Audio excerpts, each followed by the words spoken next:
Previously on Hangover Time. I was a Miami Herald intern, and I sat next to Greg Cote at a Marlins game, one of my all-time favorite people. That's the real Cote, all right? I almost recognize the OG Greg Cote, all right? What's Cody's kid's name? Chris. Yeah, you're Chris. What's Cody's kid's name? He ain't never coming back on here. You better come back here to address Rohan. What's up, Rohan? You think you can talk smack about Chris Cote and get away with it? Well, you can't. This Thursday night, you, me, Hangover Time. Hangover Time. It's gonna go down. Things are gonna be discussed and argued, and respect will be earned, not get. Thursday night, me and you, real excited about this. I have a lot of genuine anger about this. It's not fake. The wait is over. The battle of the century starts right now. Tell your dad I said what up. He win. Here we go. Thank you, everybody, for showing up and tuning in to Hangover Time, the Miami Heat Beat post-game show. If you haven't noticed, the merch is out there and available. I'm rocking my Hangover Time shirt. The Heat win tonight. A good win. You know, you're without Bam Adebayo. Dragic was obviously a little bit hurt. He really didn't give you that much. But once again, as it feels like, as always, in the fourth quarter, Jimmy Butler just came through with the help of Tyler Hero. Kelly Olynyk had a good night. All around, the guys, the team guys showed up when they needed to show up. And you know what? They did what they had to do. They beat a team in Orlando that did have their best player, but were missing a couple tertiary guys, and they took care of business tonight. To me, that's a good win, especially without one of your two best players. But beyond the fact that the Heat won tonight, we have something for you tonight, the showdown of the century. You guys saw it in the intro. We have Rohan Nadkarni back. And we also have Chris Cote back. And we showed you guys what happened the last time Rohan was on this show. He threw significant shade at Chris Cote. Chris Cote was in the chat, highly upset. I mean, he was texting me a barrage of profanities. And he was could not believe that someone would disrespect the Chris Cote name that way. So we brought both of these guys on tonight. Brass, go ahead, bring me out. We brought both of these guys back to go head-to-head. Oh, I mean, look at the name under Cody, Greg Cote. So, I mean, listen, guys, it's going to get heated on Hangover Time tonight. Usually we just have a good time on this show. I don't know. Tonight there might be some arguing. Some things might be thrown. We're not going to go as far as Myers-Leonard with some of the language, but we're going to have a good time. But go ahead. Before we get going, let's find out what everybody's drinking.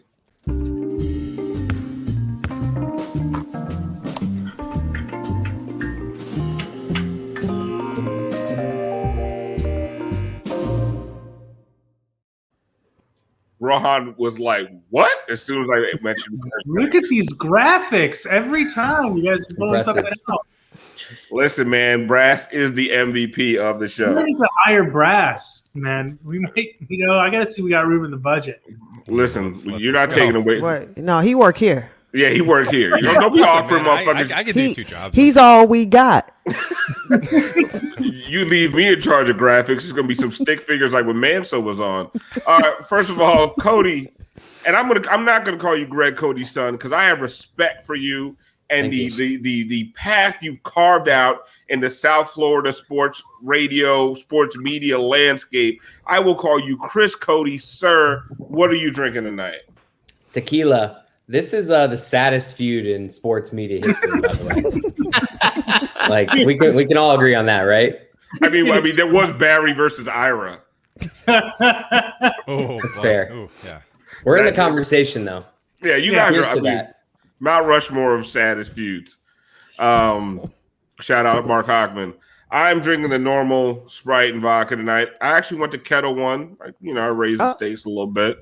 Trying something different. That Tito's was starting to taste like copper. Tiffany, what you drinking tonight? I hope it's not Tito's because now I feel bad.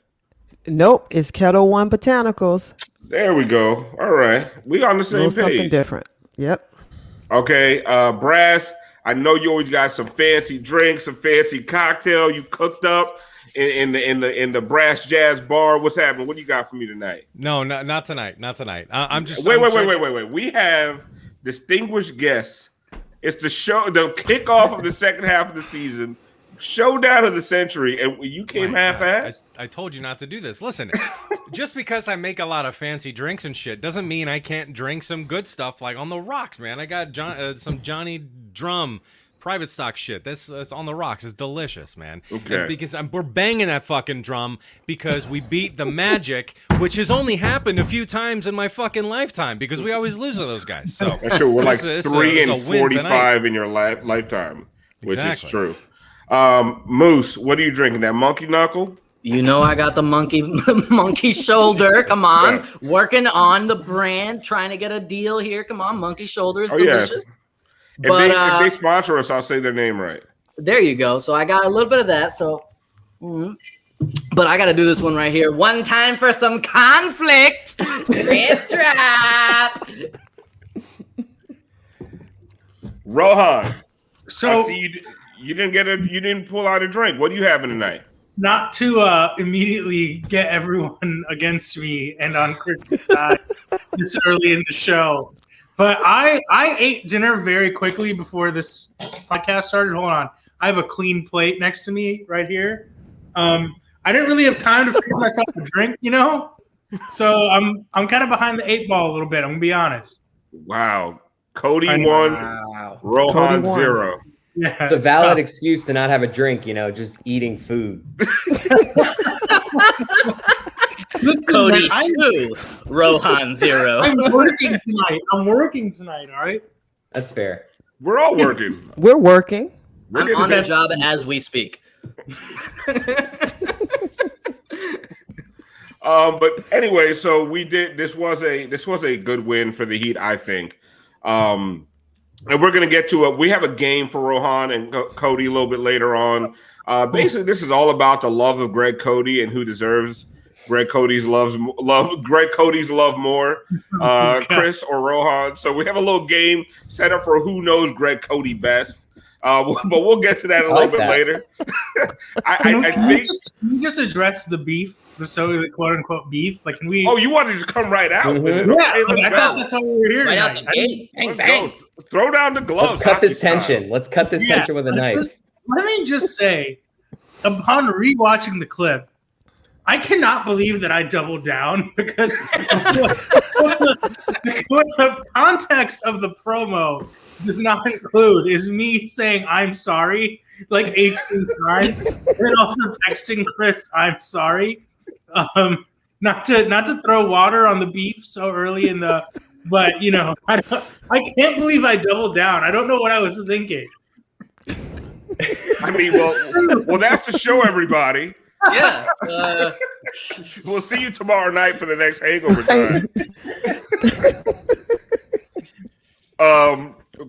Chris, do you want to discuss how you felt that night? I mean, when the shade was just you were probably getting texts from all 50, 60 of our listeners just telling you, hitting you up, man. Rohan's out here talking that good cash. Like, how did you feel that night? The only thing I did think, I was like, I feel like Rohan has been on our show before, and I don't think it was Greg Cote that suggested that he come on the show. Oh, wow. And so that part of it, I was like, wow, you think you know a guy. But, it's fine. I am Greg Cote's son. Like, that's hard to deny. He said you were. Go ahead. Can I, for once and for all, clarify my position that evening? Yes, you may. What came off as a Chris Cote diss was more so me just trying to pay respect to a South Florida legend in Greg Cote. That was it. It's like, it's like how there's two Ronaldos, right? Both great, both beloved.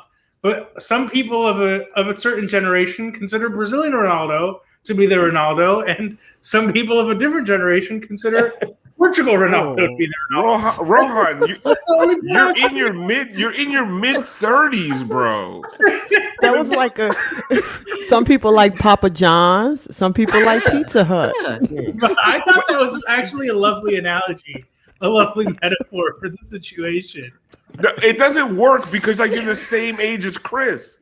I'm a journalism nerd. If you were like Dave Hyde, I get it. How long ago? Because for people who don't know, he does go way back with my dad. So much so that there was a time when you and my dad would meet at a cigar bar in Plantation. That's true. When was that? Around what year? So that had to be 2013, I think. I was a Miami Herald intern, which is 8 years ago now. Right. And that was when I met your dad. That's funny because that was like right when I was like just getting my foot in the door with the LeBatard Show. So that was like that was a time in my life when I was like, what the hell am I doing with my life? And I'm like, wait, my dad is hanging out with some dude my age at a cigar bar. And like, I'm like, I need to do something with my life. And you know what? I did. So thank you, Rohan. Well, That was your replacement. I know. Honestly, I was like, he's like, yeah, he's some like college kid. I'm like, wait, I'm like college age. I'm like, why aren't you hanging out with me at a cigar bar? Okay. Oh wow, this jealousy runs deep. That's why when you came in, I was like, silver spoon. So first of all, in my defense, I don't think Chris was like certainly not a mainstay on the show. Like the show hadn't really blown up then yet. Like it was, it was still like getting its name because I hadn't emerged yet. Once That's I right, emerged Exactly, because it didn't have the Chris Cote secret sauce. like the timeline of me and the show exploding. I mean, you think that's coincidence? I mean, I'll tell a story about your dad though. So like everyone at the Miami Herald smoked cigars. The old sports editor, I used to go into the office just to talk to George Rojas, and he was like, he taught me how to order Cuban cigars illegally from the internet, and he showed me how they arrived in like a white envelope, like it was like shoe packaging, but it was Cuban cigars. So your dad was like, yo, what the hell, man? Cody 6, Rohan -3. Your dad was like, do you smoke cigars? And I was like, yeah, of course. That's what everyone I feel like does. you were just like, no, but if Greg Cote does, I'll meet you at a cigar bar. Literally, yes. I'd never smoked one in my life. So we met at that cigar bar and I did it. And I had to sit in my car for like 20 minutes before I could drive home. I was like, yo, what the fuck just happened to me? That is pretty crazy. It is pretty ridiculous that the city I grew up in is called Plantation. Like, we should probably change that name, right? Yeah, I think it's time. Yeah. Yeah, it's someone should start a petition. I feel weird every time I say it. It's like, yeah, I used to live in Plantation. It's like, what's happening? We're just gonna skeet on over that. I know. Sorry, someone order pizza. Man, it's gonna get him 20 months to get it right. I think I need a timeout. Oh my god. I really wanted to talk about this game. We're not gonna make it. It's just the magic. Who cares? Okay. All right. So I'm gonna try to get in a round of game questions. And I'm gonna start with Tiff. Mo Harkless got some minutes tonight. I don't was a little nervous. Yeah, you got nervous when he hit that 3 because if Mo Harkless gets 10 points, Tiffany has to wear a Mo Harkless jersey on air. I do think of Tiff every single time I see Mo Harkless now. We want to get her that gold special edition one, that limited that mustard edition yellow. One. She deserves it. It is incredible to me that like Mo, as soon as Mo hits the floor, he hits one shot, and I'm not like paying attention to the game. I'm like looking at Twitter, and everyone's like, "Oh, Mo, score watch for Tiff," and I'm like, "Oh fuck, how many points he have?" Oh, 3. 3. Yeah, he hit that 1 3 and then Season high. Season high. Out. Yeah. I was a little nervous. I mean, but what did you think overall? He had a block. He had some good defensive plays. He had like a good. Lost. He did have like a good 7-minute stretch. I'm not gonna lie. He did have a good 7-minute stretch where he was active. He was moving his feet, not looking like Sideshow Bob, as you call him. Like he was active. Because he just takes that crazy step. It's just like that first, and he's doing nothing with it. It's like he's acting like he's playing defense. But I thought he was all right. Between him and Chris Silva, we didn't lose. I mean, that's all the analysis you need between Mo Harkless and Chris Silva playing extended minutes. We didn't lose. Moose. I mean, Tyler in the fourth. I think Tyler overall had a really good game. I mean, I think he complimented Jimmy a lot when Jimmy was just out here, doing whatever he had to do. Tyler was in those minutes between and even alongside Jimmy was getting those buckets. And that we've all just wanted Tyler to do in his bench role. I feel like he kind of fulfilled that. Seamlessly tonight, and a very efficient. Just came out there at all three levels, just did what he kind of had to do. Yeah, you saw him doing exactly what you want him to do, which is just dominate his minutes and be aggressive, and to carry the load when Jimmy needs, those breathers, especially going at the end of the quarters. And at the end of the fourth quarter there, Jimmy closed out this game, but Tyler Hero had some nice moments there, and especially in that third quarter, second quarter, just those closing ends there, he kept the momentum going, and he got some really, really clutch baskets. Rohan, talk a little bit about Jimmy Butler, the non-all-star. Where'd Rohan go? To get a drink. I asked him a question. He was going to get a drink. I thought that was intentional. Maybe he has Drip drop. Oh my God. Maybe another plate of food. Maybe he's getting another plate of food. You're killing Rohan now. That's 7. Fucking roast tonight for Rohan. Yep, Cody, guy, did you? Brought it on himself. Jimmy Butler is not an all-star, apparently. Dude, I'm gonna be honest. Can I just be honest with you? I watched these jerseys were really ugly. That's my first note. Yeah. And like this whole thing with them trying to do only 6,000 of them, like everybody's just trying to do it's just their version of Bitcoin because there's only a certain amount of Bitcoin. Everybody's just trying to get in this Bitcoin game. That's what they're doing with these jerseys. That's my take there. But I think we should stop this heat talk for a second so I can say congratulations to Alf on getting engaged. Yes. I feel like that needs to be said. It hasn't been said yet on air here. Yeah. Thank you very much. Congratulations. And how many times do we need to hang out in the next 6 months for me to get that invite? Due to COVID, if we can do Zoom chats. All right, we'll do Zoom chats. We can do Zoom chats. COVID permitting, we'll come up with a schedule. I want to see your vaccine card first. Right. At least like once a month. You know what I mean? We go down to Duffy's in North Miami, knock back a few 2-for-1s, and we'll see what happens. Keeping up with the private chat, I can't drop in a note. Why does it exist? I saw it. I was going to politely remove you. All of a sudden, Alf started this whole build-up.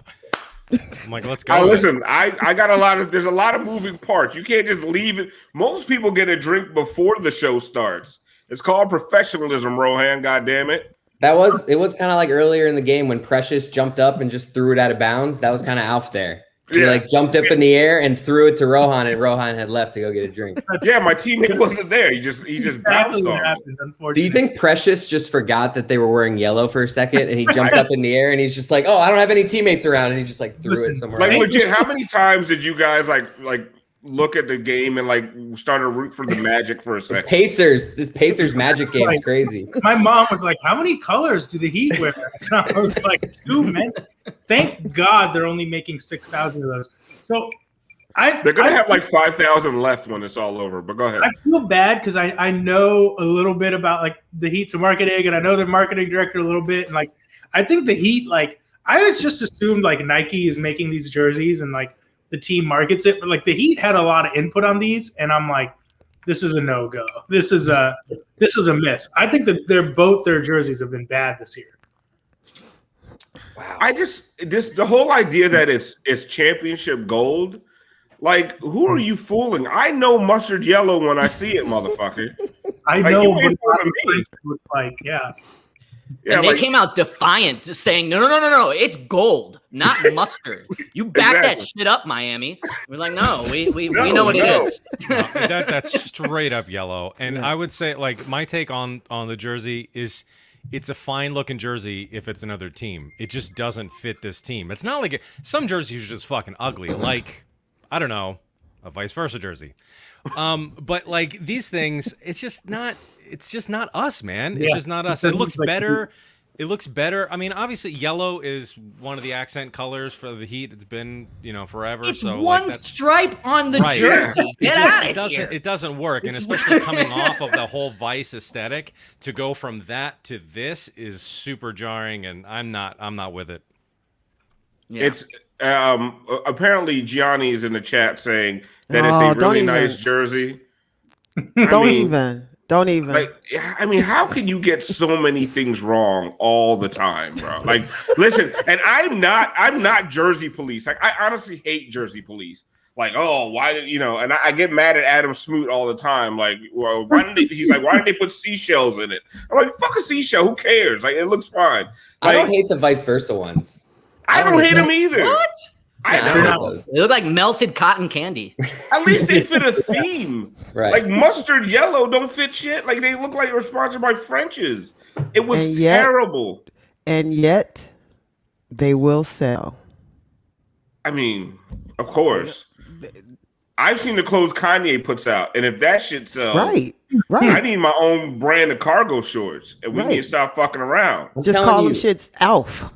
They're playing the Top Shot game right now. They're numbering all the jerseys. I'm telling you, they're trying to play off of just everyone into this. Like, oh, I gotta get it. I gotta get it quick, so I have one. Only 6,000. How rare. That is a really interesting point to things up, though. Like I do wonder when teams are going to try to get involved in that kind of stuff. That I didn't think about that angle of it. That's really interesting to me. That's a good point by Greg Cote's son. Really good point by Chris. Yeah. All right, that's it. I'm done with it now. We're friends again. I feel like we still have our competition coming. He's gonna beat me at that. One thing I do want, I had it slanted towards you, but then when I heard about the late night cigar sessions, late night. I love how we've got it now at like 2 a.m. Broad daylight, bro. Broad daylight. This would be like your 1 p.m. cigar. Yeah, like afternoon cigar session where Greg Cote abandoned his own child to go hang out with Rohan. Like now I'm picturing another child. Yeah, I'm picturing Rohan like 18, just out of high school, and like not smoking cigars at all. And it's just like, I'm gonna go hang out with the guy from the Herald, and it's like in this shop, like really, yes. What's funny is this place unsurprisingly closed down because we were only the ever two people in there. Yeah. Yeah. I think I've gone there before. I know what you're talking about in the fountains, right? I've gone there to buy him like cigars for Christmas. Yeah. Go smoke with Rohan, yeah. Right. You paid for the cigars that Rohan was smoking. Don't say that. You financed their friendship. I feel like Greg Cote had a second family, and it was Rohan. Drip drop. One time for father-son bonding without your son. Oh my God. So I do want to address one thing before we get to our game.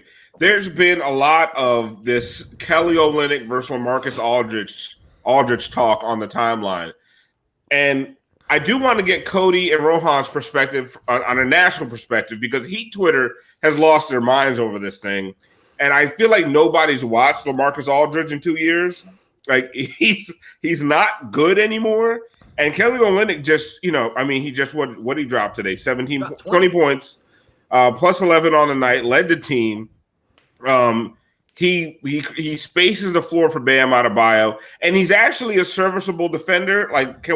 He can't rebound worth a goddamn, but he is actually serviceable on switches. LaMarcus Aldridge wears, air concretes. Like he doesn't move very well. Cody, I don't know, are you on Team Aldridge or are you on Team KO? Where is your position on bringing in LaMarcus Aldridge? Yeah, what you nailed it. I mean, if he was LaMarcus Aldridge that Heat fans are thinking of a couple years ago, then yes, of course that would be a good piece, especially if you don't have to give up assets for him. But dude, like you said, the rebounding, if you look at his numbers, has just fallen off a cliff. And Kelly Olynyk is not like we're holding up a big piece here, but Kelly Olynyk, if he can give me 13 points every first quarter, exactly. I think to your point, they're like a wash. I don't think, and I think Heat Twitter is freaking out thinking that Aldridge is better than he is. It's Rohan, it's a name, right? And Heat Twitter loves a name more than anything. It's similar to Blake Griffin, where if you think LaMarcus Aldridge is your big, move, it's not going to move the needle. That's really what it comes down to. Is that's how you judge a move like that. Does it change your ceiling in any significant way? No, it does not. I also, to your point, like you said, like Olynyk, I think I would trust his footwork more than Aldridge at this point in their career. I think he has a little bit more quickness to him now. I think Aldridge makes sense as like a backup big for a contender. I don't think he makes sense as a starter. I don't think he would play well next to Bam. If he could be in that role, I think it makes more sense. The problem is, with his contract so big, if you could trade for him, it doesn't really work out. So I'm with you. I think you keep Kelly Olynyk. I mean, how would they even trade for him? Like, is the idea that you have to trade Myers Leonard? Is anyone going to do that at this point? So, I don't think it's worth the hassle. I think that they can do better work elsewhere. Moose, people are saying pass on Aldridge, go for Rudy Gay, but I think Rudy Gay is going to cost you something. What about Lonzo Ball? I love that idea. We've been saying that. I'm in on Lonzo. That's the one name that, like, of all these names that I'm like, I feel like we could use that. To me, everyone keeps harping on the fact that we need a 4, and I think there's just like this Kelly bias. To me, what they need is a distributor, a ball handler, a 1 or 2 position, or a 3 that can get downhill. Like, I would love to shore up the 4 position, but to me, that's what it is. But when I look at the guys that are available, you are shoring up the 4 position, so you're not playing Andre Iguodala as many minutes. What I do think they really, really need is a guy that can, be a better version of Kendrick Nunn in the starting lineup to get some of those ball handling duties out of Jimmy Butler's hands. I think I might disagree with you there, Al. Actually. Oh. Here's why. I think you make a good point. Like, it would be nice to have someone who lessens the burden on Jimmy, and I think that's good during the regular season. It just comes down to, if they're going to do anything in the playoffs, that 4 position is going to matter way more than who's handling the ball. Like, Jimmy's going to have the ball in his hands no matter what. Like, Goran's going to have the ball in his hands no matter what when it comes down to the most important time of the year. The Iguodala at 4 lineup has weirdly been a positive in the fourth quarter, but overall it's been a disaster. Olynyk, they obviously don't really like playing him in the 4th most nights, and I get that. I mean, there was a reason why he was kind of mothballed during the finals for a little bit, and towards the end of that Boston series. The way I look at it is, like, I hear what you're saying. Like, they're asking Jimmy to do a ton right now. That's also just what happens with superstars sometimes. If they want to do anything in the playoffs, I think it's going to be way more important to get a 2-way guy who can play at the 4, because they're just going to always run into an issue with either Olynyk or Iguodala there. And their only other option is putting Jimmy there, and maybe play Bradley, but I just don't think it's going to be the same. So I do think that is going to be really important by the time the postseason starts. Are we talking defensively or offensively? I'm talking about obviously. Here's overall. You got to. Because what about Bam and Precious? I don't think that Precious is shooting. I don't think he's ready yet. Does. I mean, not in the playoffs. Yeah, I'm just talking. Right. I think Slo's already showing his hand that he doesn't trust Precious. Right. This is not the first time that we've seen him go completely missing throughout an entire game. But guys, like I look at tonight and I look at Goran Dragic after a break. He wasn't on the bench in the fourth quarter. And if your plan this season is, your solutions at the guard position are Jimmy, Goran, Nunn, and Hero. Nunn's been inconsistent. Hero has shown you that he cannot be the primary ball handler facilitator, and Goran can't stay on the floor. And to be honest, Jimmy barely can either. I know Jimmy's going to be there in the playoffs, but will Goran be there? And that's where I've said it over and over again. That's where I worry about that position more than I worry about the 4, because they have a bunch of guys they can throw in at the 4 that can like kind of hold you up. But if when this Heat team is terrible on offense, and one of the reasons they're terrible on offense is because they can't get Jimmy, Goran, and Bam together at the same time for any significant stretch. So there's so many points in the game where they just literally have no offense, or you're getting buoyed by an inconsistent Kendrick Nunn. And like, if you're going to rely on that, to me, you're just playing with fire. And that's why I also at the same time, I don't see that solution out there to be readily had, especially as a cheap option. People keep bringing up Kyle Lowry, Lonzo Ball. The chat, a few people in the chat have brought up Lonzo Ball is going to cost you some money now. He's out here shooting like 40% from 3. Yeah, I was gonna. Tiff just shared this stat. This from StatMuse. Lonzo has made more threes this season than Trae Young, Luka Doncic, Jason Tatum, Bradley Beal, Devin Booker, LeBron James, and has a higher 3-point percentage than all of them. Yeah, Bring me Which Lonzo. is wild. Yeah, Because but if you what would it like take? a year What would ago, it take? It's I mean, gonna cost a you year a ago, lot. we're talking about like, yeah, the shooting is but like, man, the defense is great. So like, I mean, I think he's going to be. Here's out the of thing. reach. Listen, I'm all let's for just- Lonzo, he's- but you're he buying had- high. But let's just say he is to be had. Everything's going to cost. So are we paying now or are we scraping pennies in the summer? but it's not even about scraping pennies. It's like I don't even think the Heat have what it takes to get Lonzo. I think it's gonna be draft capital. You don't know if you don't try. I'm sure they're going to Tyler try. Hero. They'd want Tyler Hero, right? I mean, that's what they Yeah, want. I mean, I mean, I don't. Probably. Hey, Tiffany's like, okay, what else? hey. That would hurt a little bit. Take a box of cereal too. Yeah, Hey, take I all just got six- mine. Those are just Fruit Loops. Those are just Fruit Loops. Bye, Tyler. Take all 6,000 of those mustard yellow jerseys while you're at it. They're gonna go At up some like point, Bitcoin. you know what? But let's be honest. At some point, not maybe this season, but at some point, if you want someone who is a legitimate player, who can be a legitimate 2.5 or 3 on this team, you're gonna have to ride out Tyler. Like he's gonna have to go if you're making that trade. We don't disagree with you, but I think just saying, we're at some that point- Lonzo's not that piece. No, but I'm saying at some point. Lonzo's a good piece, but he's not going to be my number 2 option. No, well, you don't really have a number 2 option. I mean, yeah, what- Nights when Bam isn't aggressive, I agree with you. but I also think I don't think Lonzo is going to be your answer offensively. Where he's not a guy. He's going to spot up and shoot, and he can break down defenses a little bit. But he's not going to be he's not going to give you the minutes that Goran's going to give you when Goran's out.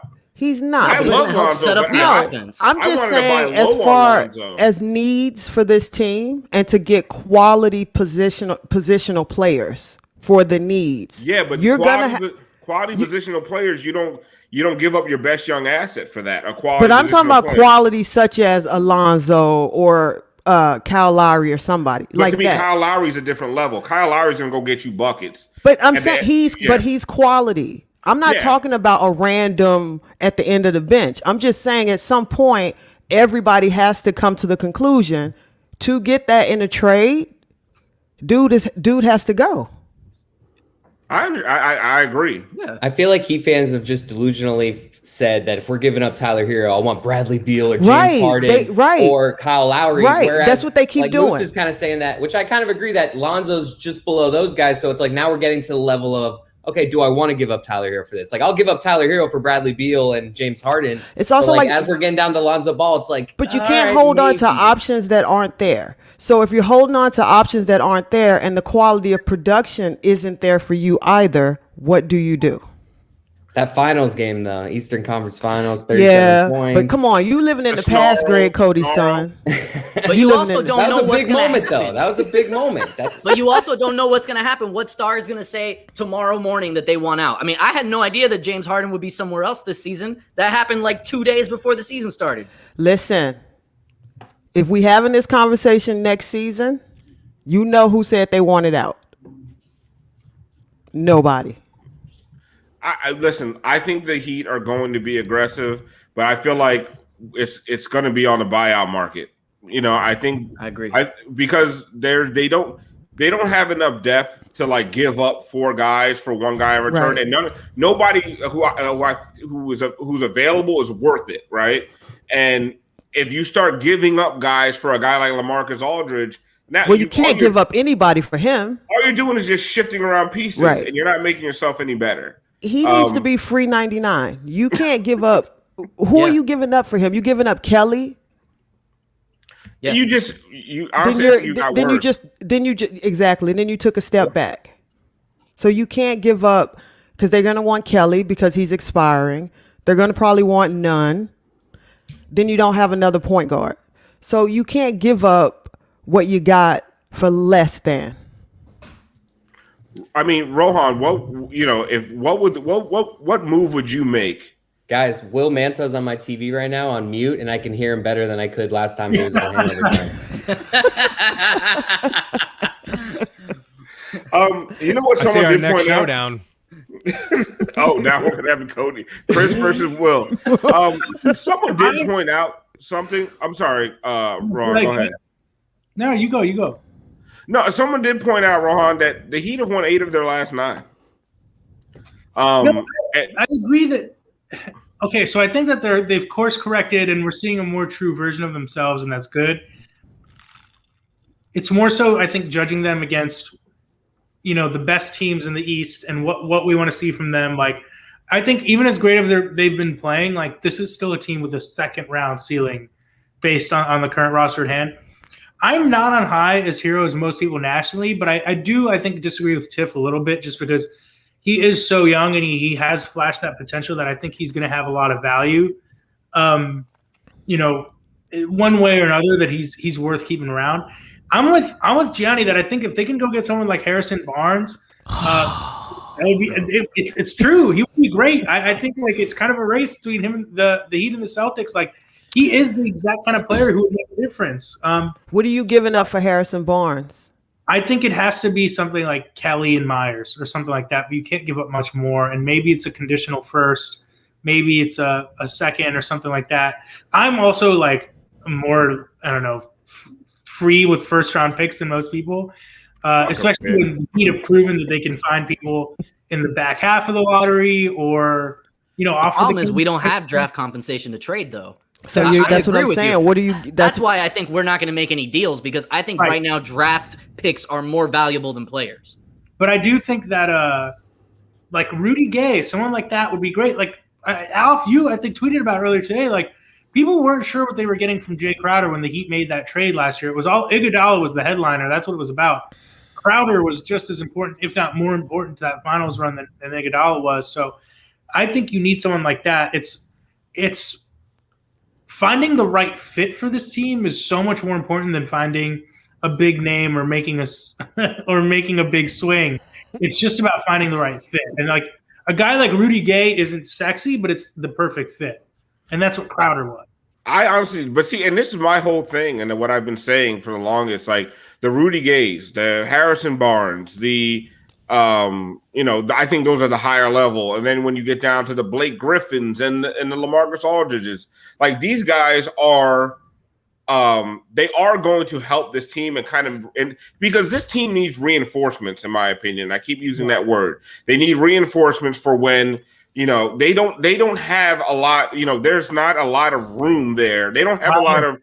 Oh, here goes Nikias. Flip Casey in a second for Kendrick Williams.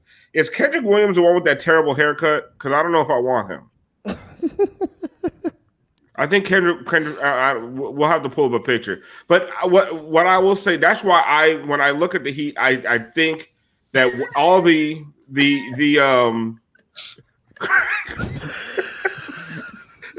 Chris Cote in the chat says Chris is owning Rohan. How do you even use the chat? Who said that? Is that Cody's kid in the chat? Cody's kid. Yeah. You don't even know how to use the chat, Ryan? What a loser that kid is. Oh, my God. That's another point to Chris. Bro, hop in. But yeah, like I said, my biggest thing is I don't think you're going to see a trade from the Heat. I think you're going to see them active in the buyout market just to kind of throw in some reinforcements, and hopefully they get healthy by the playoffs. So we're at the 40-minute mark. So before we go, we want to play this game because we brought in Cody's son and Rohan. It's the battle of the century. Rohan tried to saddest battle of the century. Yes, I mean, but the century is young. Rohan tried to diffuse the fire early, but it's still raging inside of Cody. You can see it in his eyes. He's still mad at the shade. So we're going to play this game, and it's all – listen, this whole beef started because of Rohan's, slander. dalliances with Greg Cote, Cody's father, and basically taking away the father from the family. So this competition right now, we're going to see who – develop tonight. we're going to see robbing the Codys of their dad. Greg Cote's second family, Rohan Nadkarni. I should invite my dad in here. He's probably hammered right now. He would probably love to see Rohan. Right. He'd be so excited to see Rohan. It'd be great. But here's our game. This is a battle to see who really knows Greg Cote best.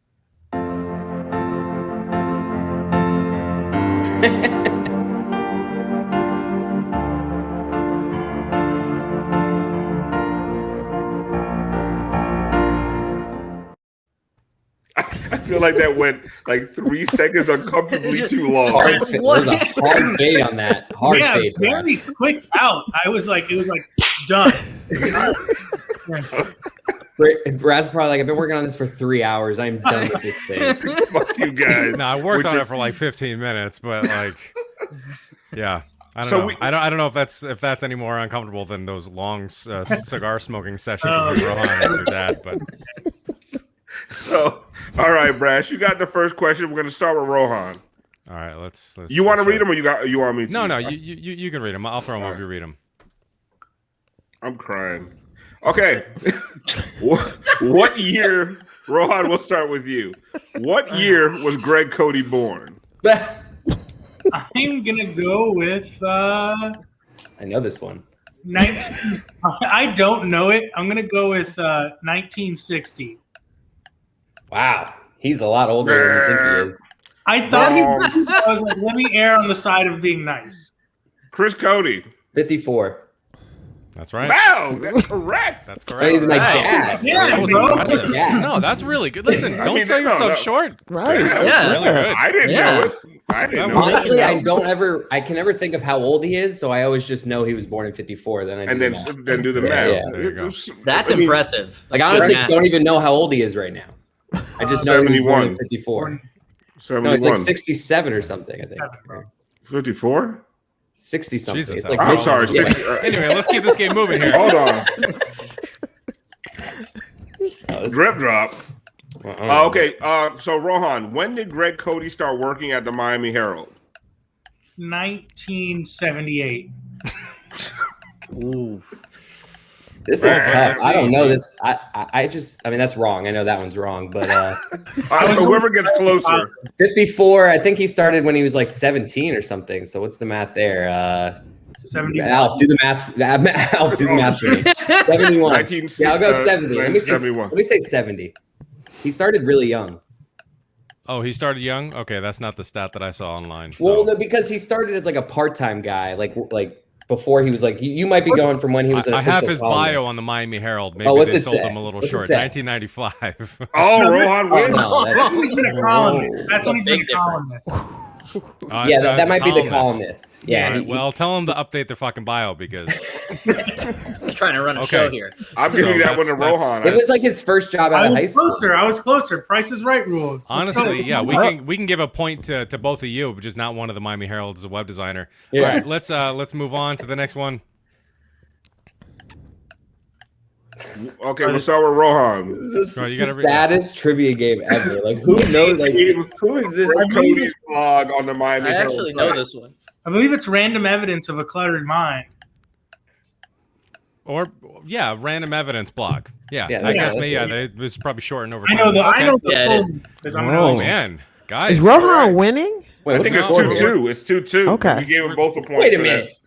I mean, they spent enough time together at the cigar shop. Like, you should know this. Here we Yeah, go. okay. Here we go. I hope Greg Cody's watching because I don't know who else would find this interesting. Right. Let's see. The commenters have stayed with us. So, Chris, what is Greg Cody's favorite color? Trophy gold. It's trophy gold. Yeah. Oh, so he must love these jerseys. How would you? What I want to know is how Brass would know my dad's favorite color to even have this. Listen, I the figured you'd fucking tell me, man. Come on, let's go. What's his favorite color? I'm gonna go with green. Correct. We're gonna take your word for it. Absolutely. No, that's definitely that's one to you. All right. Has nothing to do with marijuana. Okay. So, all right. I think it's 3-2 now. Here's our last one. Rohan, who was the opponent at the Marlins game you attended with Greg? I think it was the Indians. R.I.P. Well, we have no idea, so we're going to give you that. We're going to give you the point. What? How about that? I mean, who would know better than Rohan? He was supposed to go with Chris, but you guys just punted. You guys just punted on this game with the last question. Well, we thought we'd have to give it to him to like catch up and like give him a single one. Yeah, no, but, like that is honestly, but when you didn't know what he started at the Herald. I mean, he knows his dad. Yeah. One time for the stepson, drip. Who won that? It's tied. Rohan won. I'm gonna give that one to Rohan. Cheers to Chris. Rohan, really? Wow, we're gonna have to change. Here's what I'll say. I like to. Unbelievable. Okay. Wow. Didn't think we'd see that Photoshop. Wow. Yikes. By the way, thank you for the hairline you gave me on that headshot earlier. Oh yeah, I'll put up your winner picture here too. So. Like that is that. God, I would pay for that hairline. There's a reason I'm wearing a hat right now. Yeah. Cody looked happier raising Rowan's hand. I can't believe how poorly that went. Here's what I'll say. Here's what I'll say. I like to give you guys props for your graphics and how well you run the show. That was a disaster. That was just that is true. Honestly, Brass, for all the credit you get for doing such a good job, not your best work that game. Yeah. The biggest disasters are the best content. Let me guess. That was Alf's idea, and Brass is like, I don't really want to do it, but I guess it was Alf not the host. It was actually Christian. I think it was Christian Hernandez's idea. No, it is a good idea. I think I threw him under the bus. I'm not gonna lie. I was like an hour into doing some of this shit, and I was just like, I'm not feeling it. It's like I don't have anything else, so let's ride this out. You know what really hurt is that your father doesn't have a Wikipedia page. Right. That's what is up with he that? doesn't deserve. I mean, not that he doesn't. Or accurate information on his own bio. A trivia game? Like, yeah. Oh, Christian says the Greg Cote game was not his idea. I can't remember whose idea. Oh wow, everyone! I love when this happens. I love when this happens when everyone is just trying to move themselves away from an idea. Like usually people are fighting over ideas, but sometimes in a bit it's like, nah, I didn't think of that. No, that was. I think it was Tiffany's idea. It was honestly a good idea. Just the questions. The problem was we couldn't find any questions about. The only question we actually had like actual evidence on, the Miami Herald fucked it up. Yep. So it was a tie. Can I try to rescue this episode with a couple of John Waiters stories? Yes, please. Okay, so let me preface with saying I genuinely love Dion Waiters. Like, I had a great time hanging out with him in Philly. One of my favorite people I've ever interviewed. Somehow this came up recently, and I realized it's a kind of a funny story, but one of the stories I did on him, they were like, okay, like, you can go to Dion's house. And I was like, all right, very cool. I get there, and like his uncle or someone was like, Dion's upstairs. And he was like playing Madden online. And I was like sitting down to interview him. And I'm like sitting down on a couch next to him. It's like a weird, like it was a pretty small, it was like a 2-seat couch, maybe like 2.5 seats. So I'm just like playing. And he was like, yeah, man, hold on. I got to finish this game. And he was like playing on and just like, talking shit while I'm like waiting for him to finish. And so he finishes the game, and I genuinely, we had a great interview. It was a great chat, but he started playing another game immediately, but just like not online. And his like son was like, yo, dad, like I want to play. And Dion was like, not now, man, I'm busy. he's like, I told you I had the interview, bro. I did like legit like kept calling his kid bro. It was awesome. I told you I had the interview, bro. Kept calling his kid bro. Yeah. Oh man, it was great. I love Dion, man. That's good. That saved it. That was funny. There we go. So for the people, he did win, Nikias. He did win. He was playing with the Eagles. I interviewed him a second time, and I told him I would take this to the grave, but he was just naming NBA players he thought he was better than. Listed everybody. We were talking about it was the year, like the first year after he signed his contract and he was hurt. And Philly cheese. Yeah, he was out, and I was like doing a story about his comeback, and I was just like, yeah, I thought it was like interesting your contract after the year you had, and he was like, I know. And then he was like, seen some of these guys around the league, and I was like who? And then he just named like 4 or 5 players, and I was like, oh shit, okay. But that was fun. That was a cool moment. I love Dion. I hope there's somebody in the chat that doesn't know his nickname's Philly Cheese and just is wondering why Moose just said Philly Cheese out of nowhere in the middle of that. Like you just have Tourette's with food sometimes. Yeah, just like, Moose's Tourette's. Pizza, Beef Wellington. I'll tell you guys another story. Another story. I feel bad for the people who like stuck around for like how shitty this episode got. So now I'm hoping to save it a little bit. I think it was a good episode. Like, listen, I don't think anyone comes here for hardcore Heat breakdowns. Like I try to throw in the LaMarcus We're giving the Aldridge people shit. exactly what they want. Exactly what the fuck they wanted. They wanted Greg Cote trivia, Moose Tourette's, and fucking Dion Waiters. Yeah, and they want a little bit of that. And they want a little of that. I thought this was an interesting one. I don't know if I've told people about this before. Maybe people know it. But I was talking to D Wade about that Celtics game 6. And he was just like, everyone knows it. He's like, yeah, man, it was quiet on that bus. But, in honor of Chris, who's nominated for the Hall of Fame, Chris Bosh, that is, I was like, do you think if you guys had lost in Boston that night, you guys would have traded Bosh? And he's like, I always saw that. He's like, I don't think Pat was ever breaking up the 3 of us. He was like, that was what made us special. Like, it never made sense to me that they would have like considered trading Chris. And I thought that was cool. I was like, you know what? Like, everyone assumes they would have broken him up had they lost that second year in a row. And he's like, that was what made us special. Like, they weren't going to break us up. And I was like, good to know that like Pat was like, I'm going down with this ship no matter what. Did he say that Pat said that though, or is he kind of or you say he wasn't ever going to try to trade Riley's him? an assassin. Riley might have been like, yeah, you guys are going to keep it together. No, that's fair. Okay, I got a Dion Waiter story that I'm not supposed to tell. Oh, okay. Let's fucking hear it then. That the chat's been asking for it. Tyler Johnson gave him the gummies. Wow.